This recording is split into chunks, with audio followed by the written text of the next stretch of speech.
Well, here we are again. We want to continue our study of Daniel's little sealed book.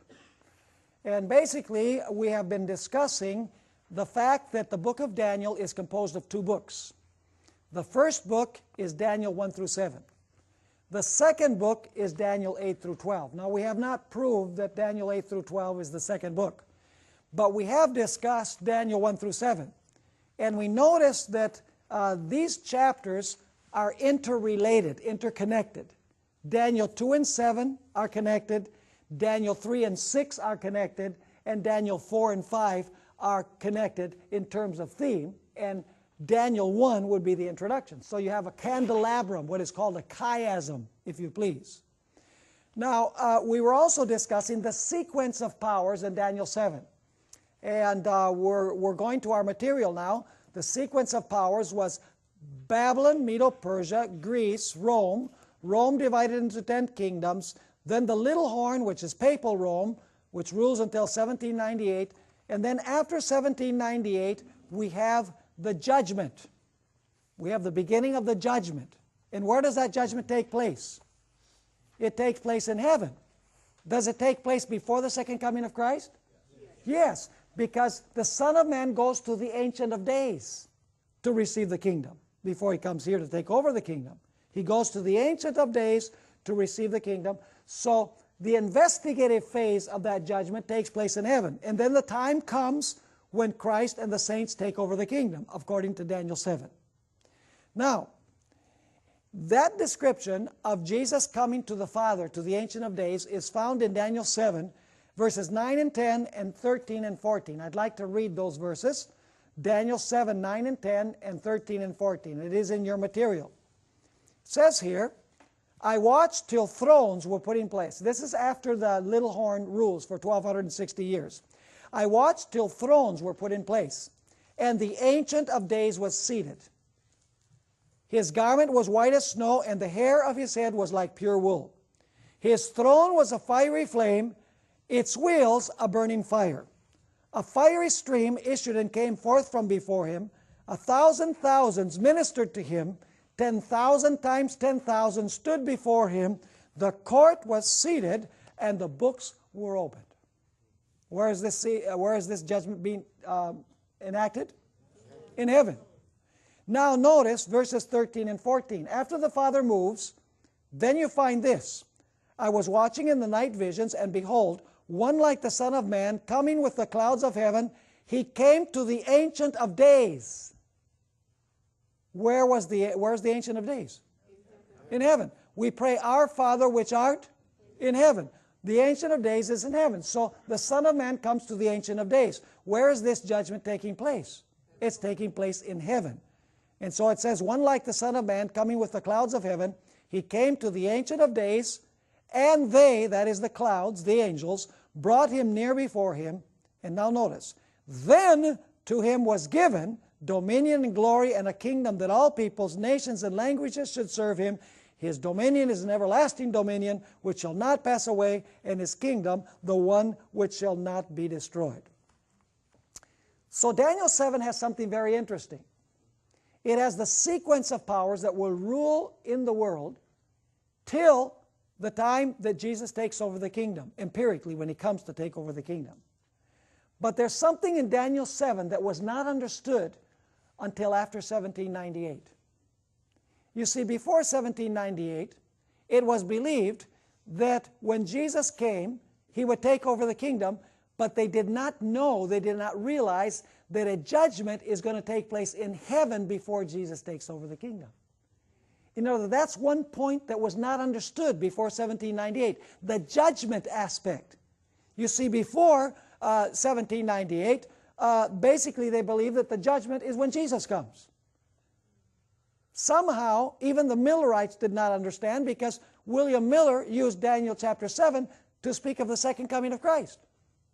Even though it says that the Son of Man came to the Ancient of Days. They did not fully understand that before Jesus comes to empirically take over the kingdom, there was going to be a judgment that would declare Jesus' right to have the kingdom in the heavenly court. Are you understanding what I'm saying? So there was one aspect of Daniel chapter 7 that was not understood before 1798, and that was the judgment aspect, the heavenly judgment aspect of the taking over of the kingdom. Is that point clear? Now, that is very important for what we're going to discuss next. Let's discuss now the second book. We've already discussed the first book. The first book ends by saying that there's going to be two phases to the judgment. One, a heavenly phase, where Jesus will be given the kingdom legally in a court of law, and then the time when Jesus actually takes over the kingdom that he was legally given in the court of law. Now let's look at the second book. Daniel 12 and verse 4 says, "But you, Daniel, shut up the words and seal the book until the time of the end. Many shall run to and fro, and knowledge shall be increased." Now the big question here is this: which book is Daniel 12 verse 4 referring to? Is it referring to the entire book of Daniel, or is it referring to the second book within the book, which is Daniel chapter 8 through 12? That's what we want to pursue. Now it says clearly here that the book would be sealed until when? It would be sealed until the time of the end. But at the time of the end, what would happen? The seal would be removed, and knowledge would be increased. Not scientific knowledge, but knowledge of the book. Because at the time of the end, the book would be opened, and now people would be able to understand what was in the book that had been sealed in the days of Daniel. Are you following me or not? This is very, very important. Now, there are 5 reasons that I want to give you that prove that the entire book of Daniel was not sealed until the time of the end. The only portion of Daniel that was sealed until the time of the end was the content of Daniel 8 through 12. And so that is the book that was sealed until the time of the end. It is the book within the book. Now, let's pursue this so that you understand this very important point. Reason number 1. There is evidence that Daniel, chapters 1 through 7, was understood to a great degree long before the time of the end. Notice the words of the church father Hippolytus, who wrote in the 3rd century A.D. Now you tell me if he understood to a great degree Daniel 7. This is what he says. "In speaking of a lioness from the sea, Daniel meant the rising of the kingdom of Babylon, and that this was the golden head of the image. Then after the lioness he sees a second beast like a bear, which signified the Persians. For after the Babylonians, the Persians obtained the power. And in saying that it had 3 ribs in its mouth, he pointed to the 3 nations, Persians, Medes, and Babylonians, which were expressed in the image by the silver after the gold. Then comes a third beast, a leopard, which means the Greeks. For after the Persians, Alexander of Macedon had the power when Darius was overthrown, which was also indicated by the brass in the image. And in saying that the beast had 4 wings of a fowl and 4 heads, he showed most clearly how the kingdom of Alexander was parted into 4 divisions. For in speaking of 4 heads, he meant the 4 kings that arose out of it. For Alexander, when dying, divided his kingdom into 4 parts. Then he says the 4th beast was dreadful and terrible. It had iron teeth and claws of brass. Who then are meant by this but the Romans, whose kingdom, the kingdom that still stands, is expressed by the iron? For says he, its legs are of iron." Did Hippolytus understand Daniel 2 and Daniel 7? Oh yeah, to a great degree. Now you say, but he didn't understand the Antichrist. Oh yes, he did. But there's one thing that Hippolytus missed. Let's read his second quotation.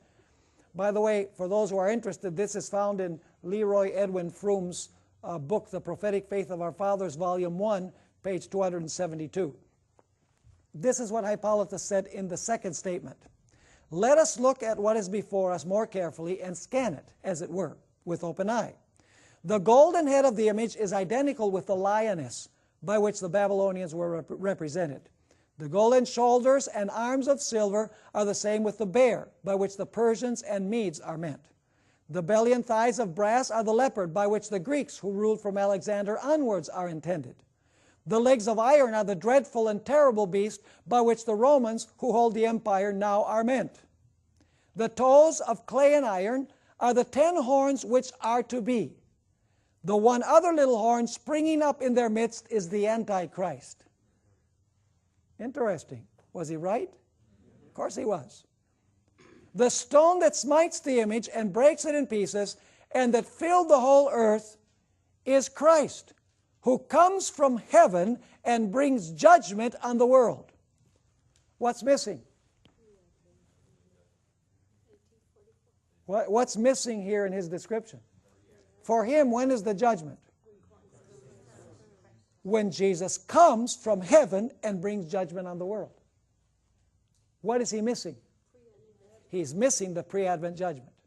He did not understand the pre-Advent judgment. But did he understand everything else? He understood everything else. So was Daniel 7 sealed until the time of the end? No, there was one aspect that was sealed until the time of the end, and that is the investigative judgment phase, after which Jesus would take over the kingdom. Now, the evidence in these quotations indicate that Hippolytus understood everything about Daniel 7 except the investigative pre-Advent judgment.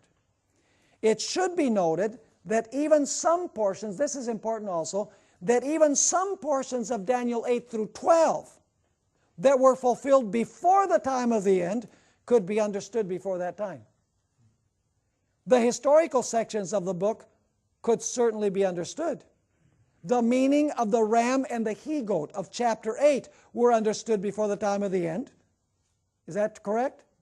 Of course, because Daniel tells us who these beasts represent, the ram and the goat. He says the ram represents Medo-Persia and the goat represents Greece. You don't have to wait till the time of the end to understand that. So even some portions of Daniel 8 were understood before the time of the end. But there's one aspect of Daniel 8 that wasn't. Let's continue. Much of the earlier portions of Daniel 11 could be understood before the time of the end, as can be seen by the fact that the pagan philosopher Porphyry argued to the church father Tertullian that the first half of Daniel 11 describes so precisely Greek and Roman history that it had to have been written in the 2nd century rather than in the 6th century. So Porphyry said this is too detailed. This could not have been written 400 years before it happened. So somehow Daniel must have been written in the year 200 BC. So were there portions of Daniel 11 that even the pagan philosopher Porphyry could understand? Of course. But there is one specific element of Daniel 8 through 12 that could not be understood by anyone until the time of the end. And that was the message concerning the 2300 days and the judgment. These things were sealed until the time of the end, because only then would it be true that the judgment had begun. Are you with me? Yes. I want to make sure that you're following along here.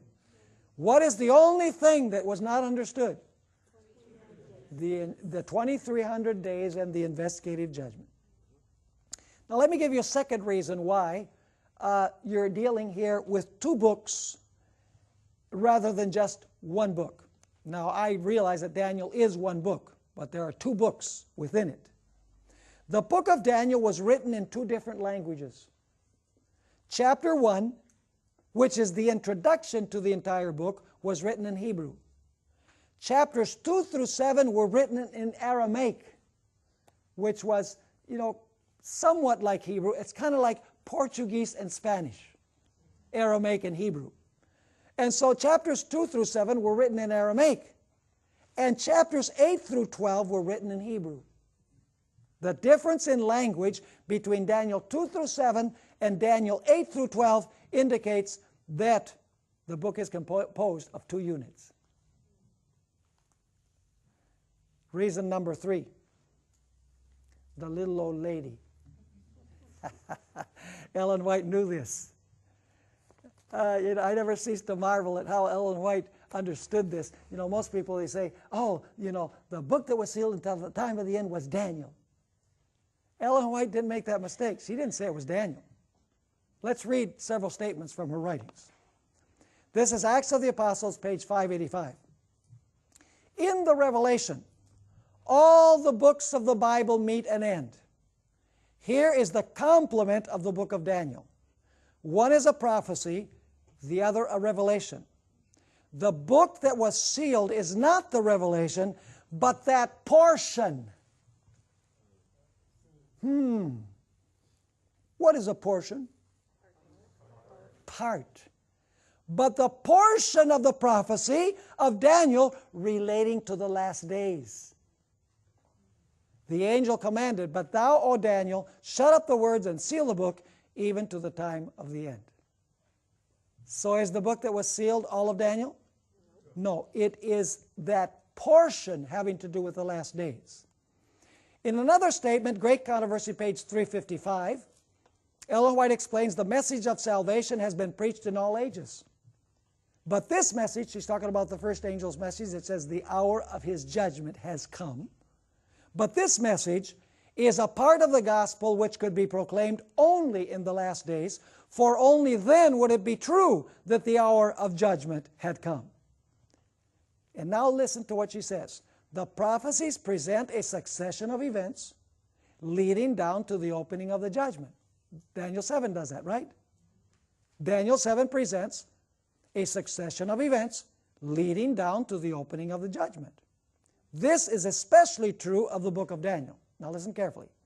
But that part of his prophecy which related to the last days, Daniel was bidden to close up and seal until the time of the end. Not till we reach this time could a message concerning the what? The judgment be proclaimed, based on the fulfillment of these prophecies. But at the time of the end, says the prophet, many shall run to and fro, and knowledge shall be increased. So in one statement she says that portion was sealed, and in the other statement she says that part. So the book that was sealed was not all of Daniel. It was a portion having to do with the 2300 days. And that is the central theme of Daniel 8 through 12. We're going to study that. Desire of Ages 234. The words of the angel to Daniel relating to the last days were to be understood in the time of the end. At that time many shall run to and fro, and knowledge shall be increased. The wicked shall do wickedly, and none of the wicked shall understand, but the wise shall understand. Now, here's a very interesting statement. Manuscript Releases, Volume 1, page 99. You remember that the seal was taken off the book, and the book was opened in Revelation chapter 10? Remember that the angel descends from heaven with a book that's open, having been opened? Was the seal taken off that book? You know what that book is? It's this book. That portion of Daniel is that book. And the angel comes with the book open because the seal has been taken off. Now listen to what Ellen White says about what the seal was. She says the unsealing of the little book was the message in relation to time. Which time? Unto 2300 days the sanctuary shall be cleansed. So when the 2300 days are preached, what happens with the seal? The seal is removed, and now people can understand it. Are you following me? So what is it that was sealed? The message in relation to time, the 2300-day prophecy. Now here's another statement. This is Prophets and Kings, page 547. She says, honored by men with the responsibilities of state and with the secrets of kingdoms bearing universal sway, Daniel was honored by God as his ambassador and was given many revelations of the mysteries of ages to come.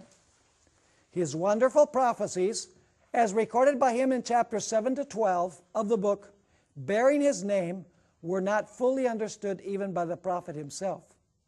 But before his life labors closed, he was given the blessed assurance that at the end of the days, in the closing period of this world's history, he would again be permitted to stand in his lot and place. That is through his book, of course, not personally. It was not given him to understand all that God had revealed of the divine purpose.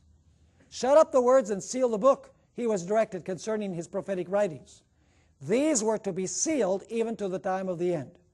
Go thy way, Daniel, the angel once more directed the faithful messenger of Jehovah, for the words are closed up and sealed till the time of the end. Go thy way till the end be, for thou shalt rest and stand in thy lot at the end of the days. So what is it that was sealed until the time of the end? The entire book of Daniel? No. It was the portion of Daniel that has to do with the 2300 days. That has to do with the beginning of the judgment, the chronology of the beginning of the judgment. That was sealed. Other things could be understood. Could they understand the lion? Sure. Could they understand the bear? Could they understand the leopard? Could they understand the dragon beast? The 10 horns? The little horn? Even Martin Luther and the reformers, you know, Martin Luther believed that the little horn was Islam, but other reformers believed that the little horn was the papacy, and the man of sin was the papacy.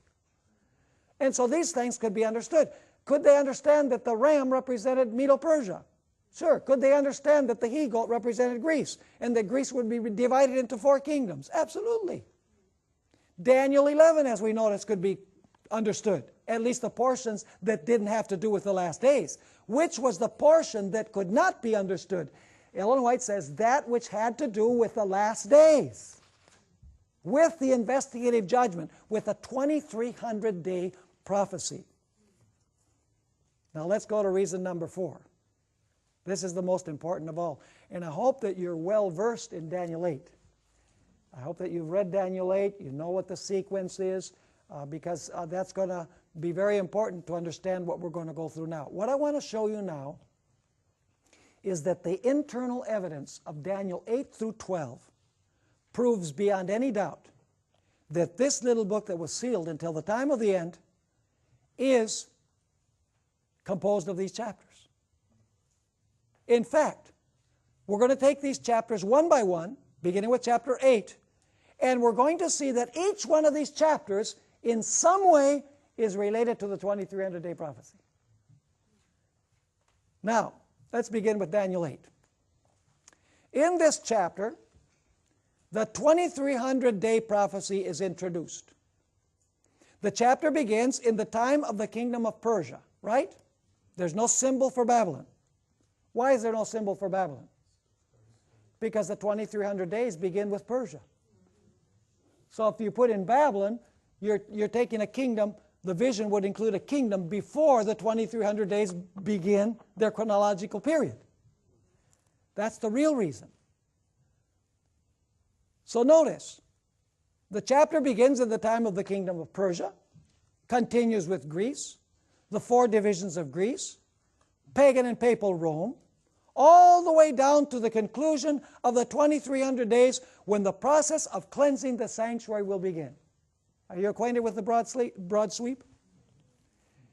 Yeah, you have a ram, Medo-Persia, then you have a he-goat, Greece, then the he-goat grows 4 horns. Those are the 4 heads of the leopard, by the way. They grow 4 horns, and then arises a little horn, which at first is pagan Rome. It grows horizontally, and then it grows vertically towards heaven. In other words, Rome morphs from a political power into a religious power. And then it takes you all the way down to the time of the cleansing of the sanctuary. So Daniel 8 gives you the broad sweep from the time of Persia till the time when the sanctuary is going to be cleansed. 2,300 days, which we understand as years. Now I want you to notice that there are 4 differences between the prophecy of Daniel 8 and those of Daniel 2 and Daniel 7. They are somewhat parallel, but there are differences. First, while in Daniel 2 and 7, the prophetic series begins with the kingdom of Babylon, that is the gold and the lion, in Daniel 8 there is no symbol for the kingdom of Babylon. Interesting. The usual argument given for this difference is that the kingdom of Babylon was about to pass away. But the date given in this chapter indicates that the kingdom of Babylon would not pass away for another 12 years. So Babylon was still going to rule for 12 years. There has to be another reason. And the reason is that it had to begin with Persia because that's when the 2300-day prophecy begins. Second, in contrast to Daniel 7, the beasts of Daniel 8 are domestic sanctuary animals. What kind of beast do you have in Daniel 7? Carnivorous beasts. Wild beasts. But in Daniel 8, you have sanctuary beasts, because the central theme is the sanctuary. The ram was used in the daily service, while the he-goat was used in the yearly service. This strongly hints that the central theme of Daniel 8 is the daily. Is the daily referred to very clearly there? Yeah. Leading up to the end of the 2300 days, you have the little horn taking away what? The daily. That's the ram. But that's not all. And the yearly, in which the little horn is what? Judged. Are you following this? In other words, two sanctuary animals are used to illustrate that the papacy was going to take away the daily, and as a result, the papacy was going to be judged in the yearly service, which is the cleansing of the sanctuary, or the judgment. Third, there is only one symbol in Daniel 8 for both pagan and papal Rome, a little horn. The horn first spreads out horizontally, that is geographically, to the east, the south, and the glorious land. And then it extends vertically to heaven. That is to say, it first extends politically and geographically, and then religiously. It is clear that the introduction of another beast into Daniel 8 to represent pagan Rome would have spoiled the symmetry of the chapter, which emphasizes the two beasts of the sanctuary service. So if a third beast had been introduced, it would ruin the theme of the daily and the yearly, the two beasts of the sanctuary. Fourth, this is very important. There is no reference in Daniel 8 to the establishment of Christ's everlasting kingdom. Does Daniel 2 refer to the setting up of Christ's everlasting kingdom? He will set up a kingdom that will never be destroyed. That's the culmination of the vision of Daniel 2. Does Daniel 7 end with Jesus taking over the kingdom? Yes, it does. But Daniel 8, strangely enough, the chapter ends, and there's no reference to the everlasting kingdom, which is different than Daniel 2 and Daniel 7. Now, this was due to the fact that Daniel got sick before Gabriel was able to explain the entire vision. And you can read that in chapter 8, verses 26 and 27. This is the reason why Gabriel came back in Daniel 9 through 12 to explain the things that had remained unexplained in chapter 8. In other words, if Daniel had not gotten sick, Gabriel would have continued giving him Daniel 9, 10, 11, and 12. But he gave it later. Now, what is the central theme of Daniel 8 then? What is the central theme of the vision? Unto 2300 days the sanctuary shall be cleansed. That's a central theme, right? The 2300 days and the judgment. Now, let's go to our next page. What is the central theme of Daniel 9? Now, here we have a problem in Daniel 8. What is the problem in Daniel chapter 8? The problem is that you have a 2300-day prophecy, but you don't know where to start it. We want to know when the sanctuary is going to be cleansed. 2,300 years and the sanctuary will be cleansed. Problem is, there's no starting point in Daniel 8. So where would you expect to find the starting date? How about the next chapter? Are you with me or not? So in chapter 9, Daniel 8 mentions the 2300-day prophecy but does not provide a starting point. In chapter 9, the crucial starting point for the 2300 days is given. The 70 weeks constitute the first 490 years of the 2300-day prophecy, and those years begin during the kingdom of Persia. This is the real reason why the kingdom of Babylon is not mentioned in Daniel 8. It is because the 2300 days begin during the reign of Persia and not during the reign of Babylon. So far, so good? See, there's a reason for all this. Is it important to know the literary structure? Oh. Indispensable. So then Daniel 9 gives you the starting point for the 2300 days. So what is the central purpose of Daniel 9? To give you the starting point for the 2300-day prophecy. So is Daniel 9 related to Daniel 8? Absolutely. Now, could the 70 weeks be understood before the time of the end? Yes. Because they were fulfilled before the time of the end. But what could not be understood until the time of the end? That the remaining 1,810 years would take you to the investigative judgment. So the portions that were fulfilled could be understood.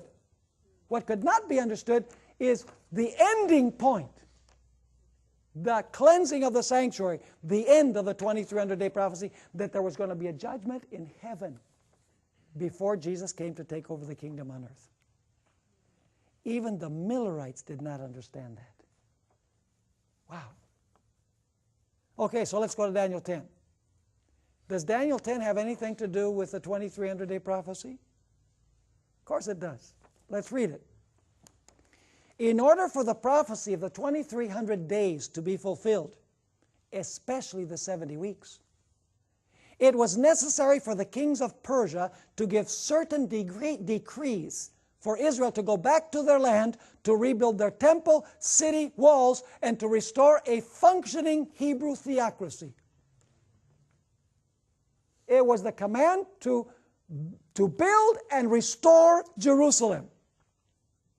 Certain decrees had to be given in order for the 2300-day prophecy to begin on time. Now, Satan, the prince of Persia, knew this. Do you think the devil could understand the prophecy of the 70 weeks and the 2300 days? You better believe he could. So he says, if I can skew the starting point, I can eliminate the ending point. Now notice, Satan knew this, and therefore he worked on the minds of the Persian kings to try and prevent them from allowing Israel to return to their land. Do you know that after Israel returned in 536, there was all sorts of opposition? Cyrus gave a decree, and then it was revoked. And then it was reinstated. The people that had remained in the land fought those who came back tooth and nail. Why do you suppose that was? Because the devil was behind it. Daniel 10 gives you the reason behind the reason. Now notice, I'll continue reading here. If the temple, the city, and the walls were not rebuilt, if the theocracy was not reestablished, the prophecy of the 2300 days could not begin to be fulfilled, and God's plan would be frustrated. But in the end, Michael came to help Gabriel, and the prophecy of the 2300 days began right on schedule. Is Daniel 10 related to the 2300 days? Yeah. There's a battle going on in Daniel chapter 10. The prince of Persia, who is the devil, is struggling with the kings of Persia. And what he's doing is he's trying to convince them not to favor the Jewish people and not to give and to tell them, you revoke that decree. You know, even Artaxerxes gave the decree, and then he revoked the decree, and then he reenacted the decree. I don't know if you were aware of that. But there was huge opposition because the devil did not want the 2300-day prophecy to begin on time. Now notice what Ellen White says in Prophets and Kings, page 571 and 572. She explains what was going on. While Satan was striving to influence the highest powers in the kingdom of Persia to show disfavor to God's people, angels worked in behalf of the exiles. The controversy was one in which all heaven was interested. Through the prophet Daniel, we are given a glimpse of this mighty struggle between the forces of good and the forces of evil. For 3 weeks, Gabriel wrestled with the powers of darkness seeking to counteract the influences at work on the mind of Cyrus. And before the contest closed, Christ himself came to Gabriel's aid. And you know what Michael said after this? He says, I've got to go now because I've got to continue struggling with the kings of Persia. So is chapter 10 related to the prophecy of the 2300 days? Yes, it is. This is a book within a book. All of the chapters have the same central theme, the 2300-day prophecy. Now we need to go to chapter 11. In chapter 11, what kingdom does this chapter begin with? Persia. With which kingdom did Daniel 8 begin? Persia. Do you know what's going to happen now in Daniel 11? There is no new vision in Daniel 11. Are you aware that there's no new vision in Daniel 11? What Gabriel does, he comes back and he now says to Daniel, Daniel, you got sick and I wasn't able to finish. Now I'm going to start where I started in Daniel 8, but I'm going to take you all the way to the end. Is that clear? And so now he's going to go back to where Daniel 8 began, and he's going to take Daniel, he's going to give Daniel the sweep, but he's not only going to take him to the point of the ending of the 2300 days, he's going to take him beyond that to the final conflict and to the establishment of Christ's everlasting kingdom, which he did not have the kingdom in Daniel 8 because Daniel got sick. So in Daniel 11, Gabriel is going to say, I'm going to show you the whole sweep. And I'm going to end with the everlasting kingdom, which I did not end with in Daniel 8. So let's read this. Now that which was begun and not finished in Daniel 8 will be completed in Daniel 11. As in Daniel 8, the vision of Daniel 11 begins during the kingdom of Persia, not Babylon. It continues with Greece. You can read this in Daniel 11, it's clear. It continues with its first king and the 4 divisions of Alexander's empire. It then describes the dominion of pagan Rome. Then it describes papal Rome in both of its stages, during the 1260 years and at the end of time. Verses 40 to 45 describe the papacy after the deadly wound is healed. The verses before that, verse 31 through verse 39, describes the career of the papacy during the 1260 years. But now notice, but instead of taking us merely from the time of the kingdom of Persia to the end of the 2300 days in 1844, is that where Daniel 8 ended? Unto 2300 days the sanctuary shall be cleansed. That takes you to 1844. But now in Daniel 11, instead of taking Daniel only to 1844, he's going to take him all the way to the time of the establishment of the everlasting kingdom. He's going to take him to the time when the judgment ends and the time of trouble comes and God's people are delivered and Christ establishes his everlasting kingdom. Instead of taking us merely from the time of the kingdom of Persia to the end of the 2300 days in 1844 when the judgment begins, Daniel 11 takes us all the way from Persia to the end of that judgment and the close of probation when Michael stands up. So does Daniel 11 take you far beyond 1844? It most certainly does. And finally, in Daniel 12, verses 2 and 3, you have a description of the climax when God's people will resurrect and inherit the everlasting kingdom, and the righteous will shine as stars forever and ever. Thus, Daniel 11:1 through 12:3 take us full circle from the time of Persia till Christ sets up his everlasting kingdom. Isn't this incredible? So what is the central theme of all of these chapters? The central theme, folks, is the 2300-day prophecy, the judgment.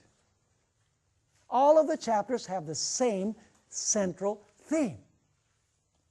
And much of this, the judgment aspect, could not be understood until the time of the end. So is this a book within a book?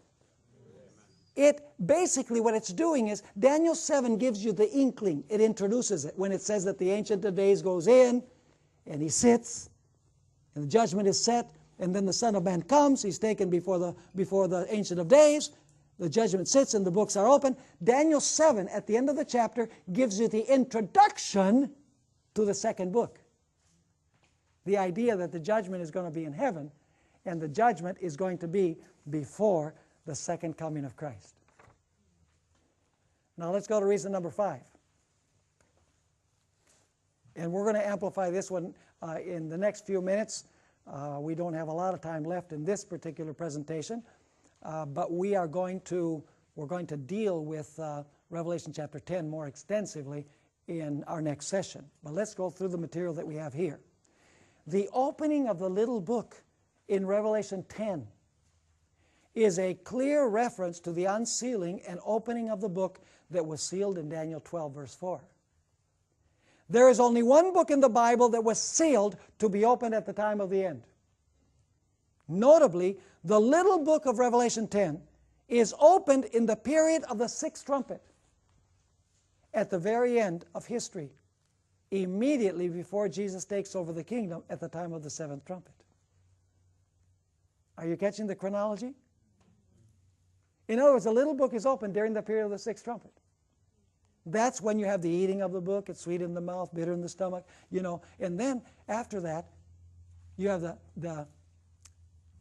the episode of Christ taking over the kingdom under the seventh trumpet. Now, we shall find in our next study that no chapter in the Bible explains in a clearer way the origin, message, mission, and destiny of God's end-time remnant people than Revelation 10. It is no coincidence that the central theme of the Millerites, who preached at the beginning of the time of the end, was drawn from Daniel 8:14 and Revelation 14:6 and 7. The eating of the little book of Revelation 10 clearly indicates the judgment hour preaching of the Millerite movement and its subsequent disappointment. Let me ask you, did the Millerites gobble up the little book? Oh yeah. Was it sweet? Ooh, it was so sweet. Why was it sweet? Oh, Jesus is coming back. October 21st in 1843, then they readjusted it, and then finally they settled on October 22, 1844, and Ellen White says that the coming of Jesus was something that brought joy to everyone. She said that was the happiest year of her life, the year that led up to the great disappointment. So the experience was sweet. These people loved Jesus. They wanted to see Jesus come. And then when October 22, 1844 ended, ooh, the bitterness. I'm going to read you some statements from the pioneers after Jesus didn't come. Wow. Their hopes were dashed.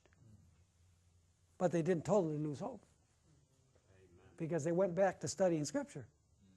And they said, we missed the fact that the judgment is going to have a heavenly phase before Jesus comes to take over the kingdom. In a parable, Jesus says that we are to be individuals that wait for the return of the master from the wedding. In other words, the wedding takes place in heaven, and we are there in absentia. And then Jesus comes to get his people. But he determines his kingdom before. The Millerites did not understand that. So the acid test of what this little book is found in history. It was fulfilled in history in 1844. Now, interestingly enough, the eating of the little book in Revelation 10 clearly describes the judgment hour preaching of the Millerite movement and its subsequent disappointment. After the disappointment, John was told to what? Prophesy again. Prophesy again from where? Where did the prophecy come from the first time? From the little book. So he says you have to prophesy again from the little book, because you didn't get it right the first time. And he was commanded then to what? Wow, to measure the temple. And what is the measuring of the temple? The investigative judgment. See, after the disappointment, in the very next verse, you have the investigative judgment. By the way, when it says you must prophesy again, where is the message found in Revelation of prophesying again? Revelation chapter 14. the three angels' messages. In other words, after the disappointment, God's people were called upon to present another message from the book of Daniel. And that message had to do with the measuring of the heavenly temple, which is the investigative judgment.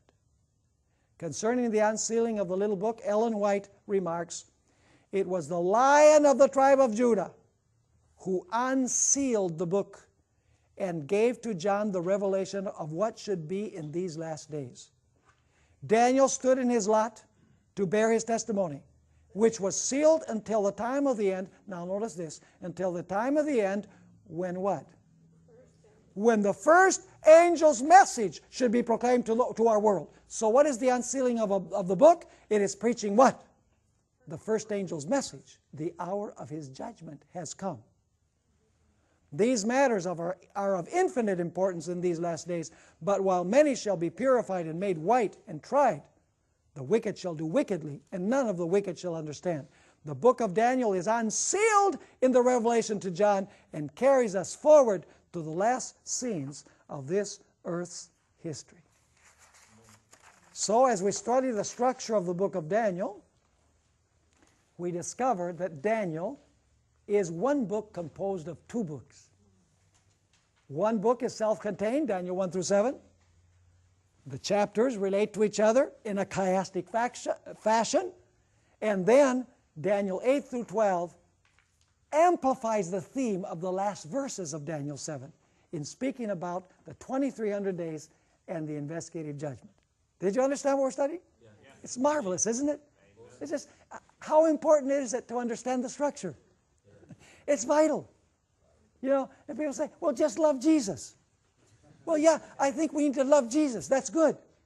So if it's just love Jesus, why don't we have only in the Bible, for God so loved the world that he gave his only begotten Son? If it's just a matter of loving Jesus, just give us one verse. The fact is that as we study these things, we love Jesus more and more. Because no human mind could have done this. No human mind could have devised this unity that exists in the book of Daniel. And God wants us to be prepared for the coming of Jesus. Now, let's notice here, we have about 10 minutes left, and so we can introduce our next study. And then we'll continue after we take a break. The origin, identity, mission, and message of the remnant. This will absorb the rest of our time. There is no passage in Scripture that better describes the origin, message, identity, and mission of the Seventh-day Adventist Church than Revelation 10.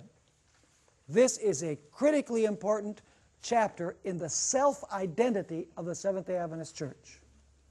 Let's read the passage so we have it clear in our minds. I saw still another mighty angel.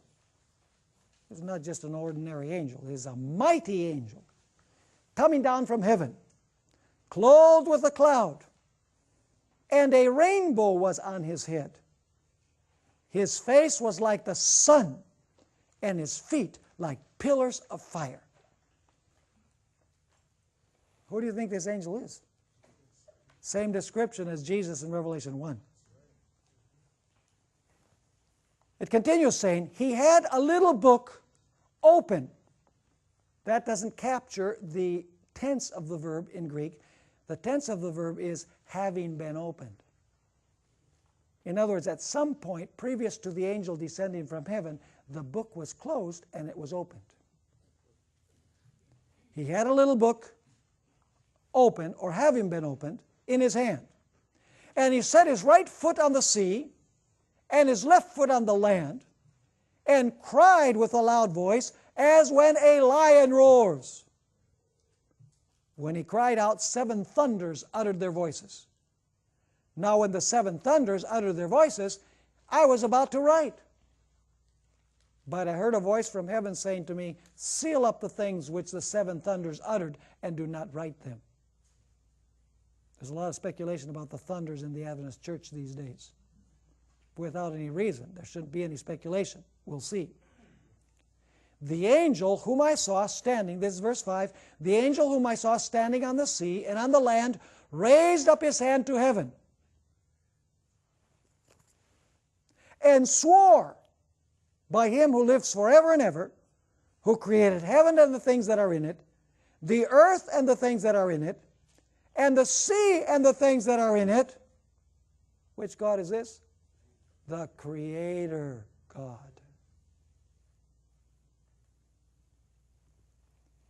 That there should be, and this is the New King James, delay no longer. Terrible translation. The King James has it right, that there should be time no longer. But in the days of the sounding of the seventh angel, when he is about to sound, not when he sounds, but when the seventh angel is about to sound, the mystery of God would be finished. So is the mystery of God going to be finished shortly before the seventh trumpet blows? Absolutely. Very important. We're going to study all these things in detail. So once again, verse 7, but in the days of the sounding of the seventh angel, when he is about to sound, the mystery of God would be finished, as he declared to his servants the prophets. Then the voice which I heard from heaven spoke to me again and said, Go take the little book which is open in the hand of the angel who stands on the sea and on the earth. So I went to the angel and said to him, Give me the little book. And he said to me, Take it and eat it. And it will make your stomach bitter, but it will be as sweet as honey in your mouth. You say, now wait a minute, why do you have this reversed? Why doesn't it say it's sweet in the mouth and bitter in the stomach? Why does it say bitter in your stomach and sweet in the mouth? There's a chiastic reason. We're going to see that. You need to know the structure. Verse 9 again. So I went to the angel and said to him, Give me the little book. And he said to me, Take it and eat it. And it will make your stomach bitter, but it will be as sweet as honey in your mouth. Then I took the little book out of the angel's hand and ate it. And it was, now you have the right order, and as it was sweet as honey in my mouth. But when I had eaten it, my stomach became bitter. So why do you have this order? You know, bitter, sweet, sweet, bitter. There's a structural reason for that. We're going to notice it. Verse 11, and he said to me, You must prophesy again. And the New King James says about. The King James says to, which I think is better. You must prophesy to, again, to many peoples, nations, tongues, and kings. Then I was given to read, and this is verse 1 of chapter 11. It's really part of the passage. Then I was given to read like a measuring rod, and the angel stood by, saying, is it the same angel? Yeah, it's the same angel. Rise and measure the temple of God, the altar, and those who worship there. So do you have the picture clear in your mind? Okay, now let's summarize the little book episode. Let's look at the sequence of events in this chapter. Everything revolves around the angel and the little book. First of all, the mighty angel comes down from heaven to the earth. So I want you to visualize this, okay? The angel comes down from heaven to the earth. Then, next, his physical characteristics are described. His face shines like the sun, and his feet are like burnished bronze.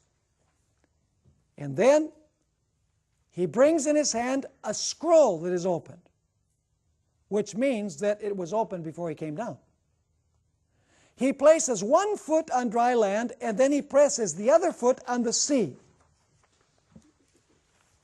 Next, he speaks with the roar of the lion. And when he roars like a lion, 7 thunders come out. He then swears the oath to the Creator. And he says that time will be no longer. Then he gives the book to John with instructions to eat it. After John eats it, and it's sweet in the mouth and bitter in the stomach, he instructs John to prophesy again. And after telling him to prophesy again, he commands John to measure the temple of God and those who worship God. And then the last point, which is not in the chronological order, but it is the last point in the sequence. The mystery of God is finished when the seventh angel is about to sound his trumpet. Okay, do you have the sequence clear in your mind? See, we have to have the sequence clear. Now, let's take a look at the messenger that descends from heaven. The message of Revelation 10 is imparted by Jesus Christ himself. So it must be extremely important. Jesus is described in the following terms. It is a mighty angel. His face is like the sun, the same description of Christ in Revelation 1:16. He is surrounded by a cloud like Jesus is surrounded by angels. His legs are like pillars of fire, same description as Revelation 1. He roars like a lion. Who is Jesus? He's the Lion of the tribe of Judah. And he has a rainbow over his head. Ellen White makes this interesting comment about the rainbow. She says, as the bow in the cloud results from the union of sunshine and shower, so the bow above God's throne represents the union of his mercy and his justice. To the sinful but repentant soul, God says, live thou, I have found a ransom. Ellen White clearly identifies who this angel is. In the Adventist Bible Commentary, Volume 7, page 971, she says, the mighty angel who instructed John was no less a personage than Jesus Christ. And she also says in the Bible Commentary, Volume 7, pages 953 and 954, the instruction to be communicated to John was so important that Christ came from heaven to give it to his servant, telling him to send it to the churches. So is this message of Revelation chapter 10 an extremely important message? Yes, because it is not delivered to an angel to be given to us. It is delivered by Jesus Christ himself. It must be crucially important if Jesus comes down in person to reveal this to his servant John and to us who receive the message of John. So I hope we have this picture clear in our minds. We are going to take a look at the rest of the details of this chapter in our next session together. Don't miss it because it's going to be exciting.